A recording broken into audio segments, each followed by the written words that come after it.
बेटा, बाथरूम में बहुत से कपड़े पड़े हैं, आज धुल जाते तो कल तक सूख जाएंगे।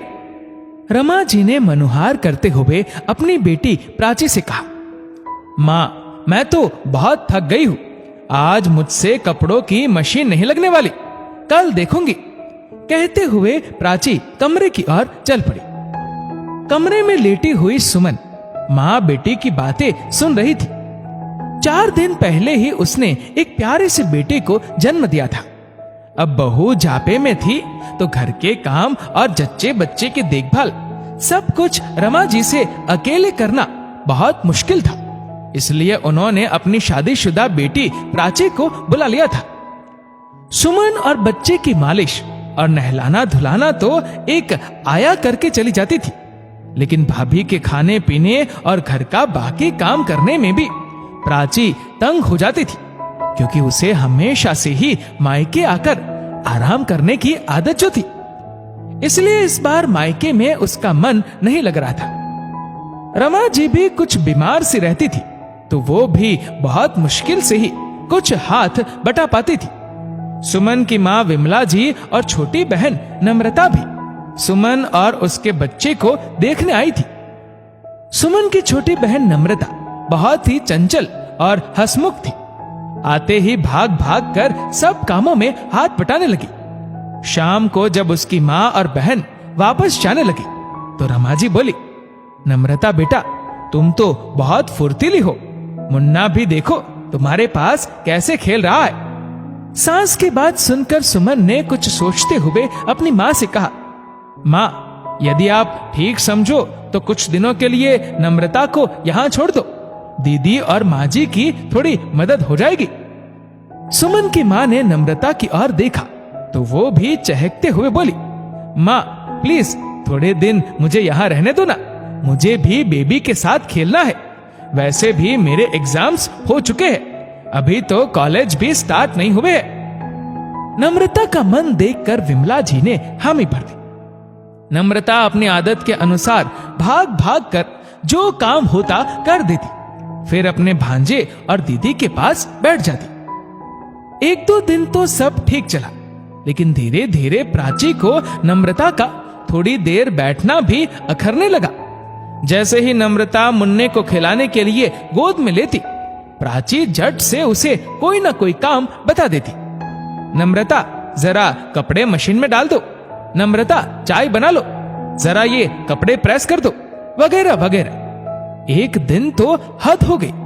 कामवाली बाई नहीं आई तो नम्रता के सामने बर्तनों का ढेर लगाकर दोनों माँ बेटी आराम से बैठ गई। नम्रता को वैसे तो काम करने में कोई परेशानी नहीं थी, लेकिन जब उसने प्राची और रमा जी को हंस हंस कर बातें करते सुना तो उसकी आंखों में आंसू आ गए। प्राची रमा जी से कह रही थी, माँ, भाभी की बहन को अगर पहले बुला लेते तो काम वाली लगाने की जरूरत ही नहीं पड़ती। मुझसे तो ये बर्तन और साफ सफाई बिल्कुल नहीं होती, लेकिन इन लोगों को तो ये सब करने की आदत है। नम्रता ने जब ये सब सुना तो उसे बहुत बुरा लगा। वो तो बहन के घर को अपना समझकर सारे काम कर रही थी, लेकिन बहन की ननद ने तो उसे नौकरानी समझ लिया था। सुमन भले ही आराम कर रही थी, लेकिन उसे भी अपनी छोटी बहन के साथ किया व्यवहार पसंद नहीं आ रहा था। लगभग 15 दिन बीत चुके थे नम्रता को आए। अब सुमन भी अपने काम खुद करने लगी थी, तो उसने अपनी सास से कह दिया, माँ जी, मम्मी का फोन आया था कि उनकी तबीयत ठीक नहीं है और नम्रता के कॉलेज भी स्टार्ट हो गए हैं, इसलिए नम्रता को वापस भेज दे।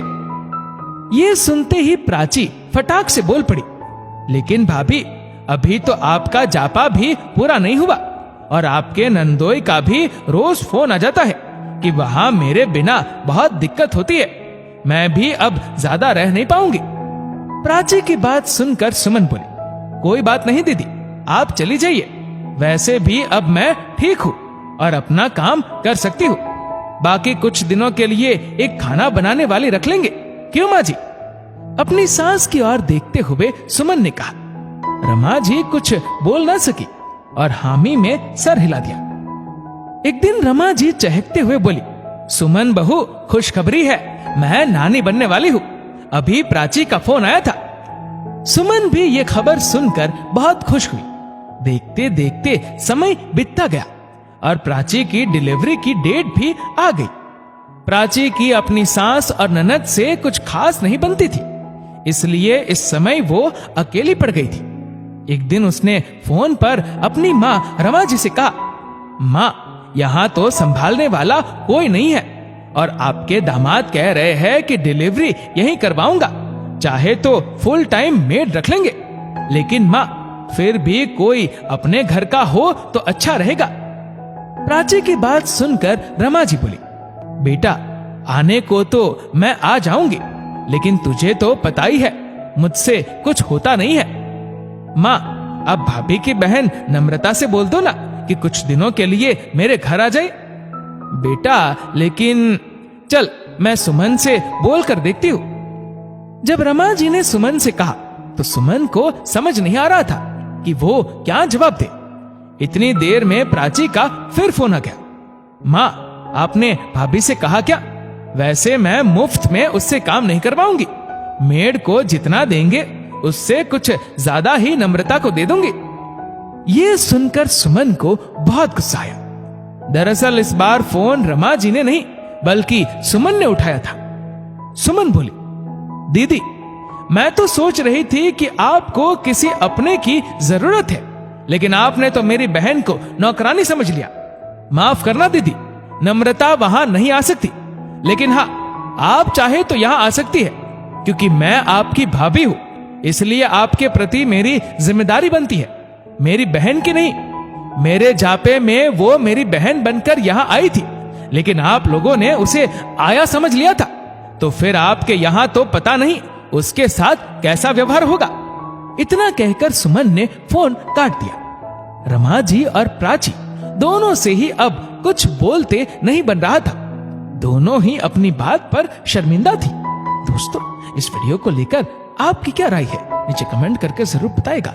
और अगर आपको वीडियो अच्छा लगा हो तो इस वीडियो को लाइक करेगा, शेयर करेगा ज्यादा से ज्यादा लोगों तक, और ऐसे ही और भी इंस्पिरेशनल वीडियोस के लिए सब्सक्राइब करें हमारे यूट्यूब चैनल को और फेसबुक पर फॉलो करें हमारे पेज को। धन्यवाद।